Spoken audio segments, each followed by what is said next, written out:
What's up everybody, my name is Karl, and today I thought to talk to you about what I think are the 6 ugliest cars from the 60s.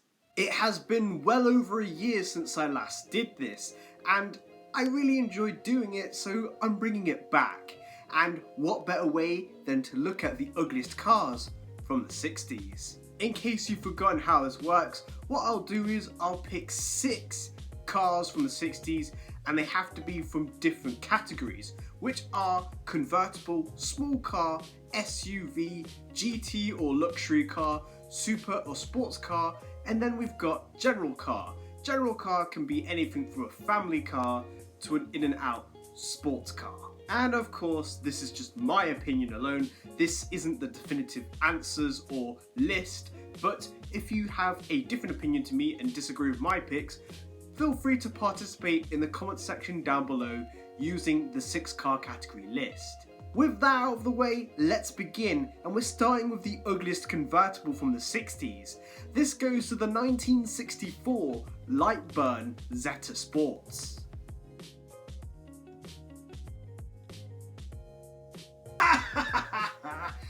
Yeah, this is a real car.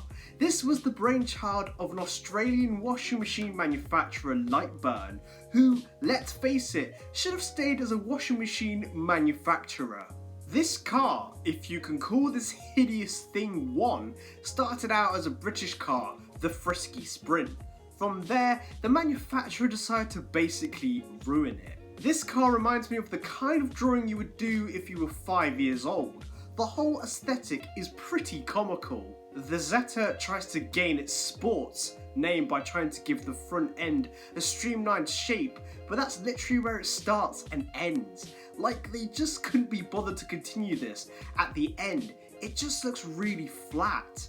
Why? Those circular headlights look stuck on, as if they forgot that it needed headlights, and not to mention make the car look silly. The rear end is really short for some reason, like they were in a rush to finish this car. I think even the designers were just like, okay cool, bye. The rear hood or bonnet looks terrible. It could have been smoothed into the design, but no. They seem to have just stuck it on without much thought. The overall design of the Lightburn Zeta Sports makes it look fake, as if it's really just one of those pedal toy cars. I'm amazed they managed to sell 48 of them. And now onto the ugliest small car, which goes to the 1961 Citroen Ami-6. Strangely, the Ami-6 has become a cool automotive vehicle over the coming years. It's got a cult following, but boy, it certainly isn't a looker. From every angle, this car looks absolutely awful.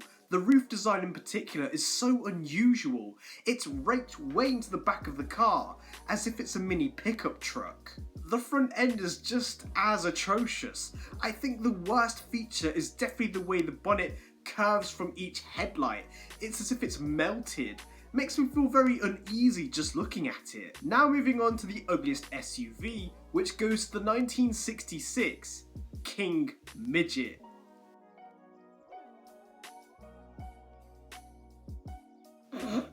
I mean, how could I not laugh at the name? It's just as terrible as the way this thing looks. Seriously, there is a corporation called Midget Motors, which started out in 1946 by a group of World War II Air Patrol pilots. Think of this car as a rendition of a Willys Jeep, only less cool and, well, ridiculous to look at. From something that spawned from a cool car like the Jeep, it definitely decided not to carry anything rugged or really SUV-like from that vehicle. Just look at how big those wheels are. They look microscopic, like golf cart wheels. The headlights make this car look comical, akin to the Lightburn Zeta Sports we looked at earlier. I feel like this car is something clowns would arrive in at a circus or kids party. I feel like what happened is that they found the chassis or the remains of one from a Jeep and just found loads of scrap metal and ta-da, bon appetit, here's your car. Can't believe it's called the King Midget. It's probably meant for my short arse. Moving on to the ugliest luxury car of the 60s, which goes to the 1961 Plymouth Fury. Okay, so when viewing this car from either the side or rear, it actually doesn't look so bad. Like seriously, it's got those cool retro fins that Chrysler used a lot back in the 50s/60s, kind of retro futuristic looking. However, when you look at it from the front, yeah, that's nasty. Like, damn! What were they thinking when they designed the front end? The weird bulges where the headlights sit make the car look pissed off. Kinda reminds me of that Breaking Bad Hank Angry meme. The angry vein-like design on the front end really spoils the overall aesthetic of the car. It really looks quite off-putting. I'm thankful in 1962 they decided to update the front end with a straight edge panel which houses the grille and the headlights for a smarter appearance. But in 1961? Man, I'm amazed they were okay with that weird front end. Now on to the ugliest sports car of the 60s, which goes to the 1960 Marcos Gt Cylon. No, God! No, God, please, no! No! No! No! Oh, God. Marcos, why? This is the second time Marcos has appeared in the ugly car categories, with the Mantis making it into the 70s list. I think Cylon looks even worse. Although racing driver Jackie Stewart brought fame to this car for winning 4 sports car races during 1961, I feel like he won because everyone saw this in the rearview mirror, laughed so hard and then crashed their own cars. It really reminds me of a cartoon car.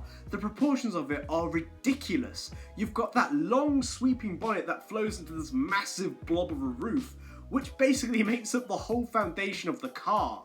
It looks horrid. I wonder if this car was designed for the Pope, with how massive that roof shape is. It gets worse at the back as, like the Citroen Ami-6, the roof is raked into the back. Probably not as bad, but it definitely makes this car look hideous. The front end is just as stupid to look at. It's got a bug-eyed appearance with those massive circular headlights that are formed onto these weird curved cutouts. Like the Mantis, it seems to have this duck-like lip at the front. I think Marcos should have probably stepped away from ducks and looked at other animals for inspiration.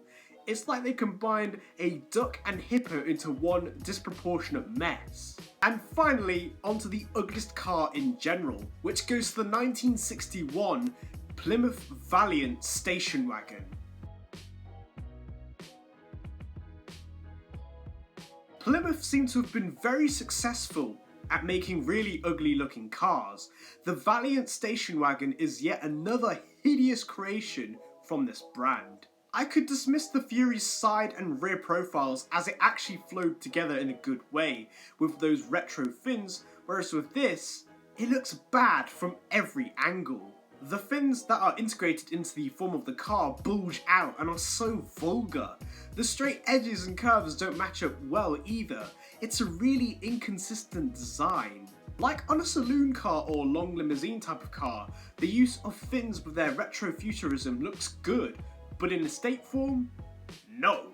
Just no, it doesn't work. The rear end of the car is just as awful to look at. The taillights in particular really don't match the aesthetic of the car, looking like eyelids almost, too narrow and long, as well as sticking out to the wheel arches, which disproportions the rear end. The front end of the car is honestly not any better. The front grille, for example, is way too tall and big unnecessarily. The headlights sit just below the awful bulge-like fin. Honestly, the headlight design is probably the only decent thing about the car. The 1961 era of Plymouth Valiant shouldn't have seen the light of day. I can imagine children back then running in fear as one crawled down the street like some weird, disproportionated monster. Ugh. The weird curved bulge fins really bring out the true ugliness of this car. I hope to never come across one myself. So in conclusion, those are my picks for what I thought were the 6 ugliest cars from the 60s. But what do you think? If you want to participate, feel free to by commenting down below your picks for what you think the 6 ugliest cars from the 60s are, using the 6 car category list, which consists of convertible, small car, SUV, GT or luxury car, super or sports car, and then general car. Like and subscribe and I'll see you guys next time. Bye!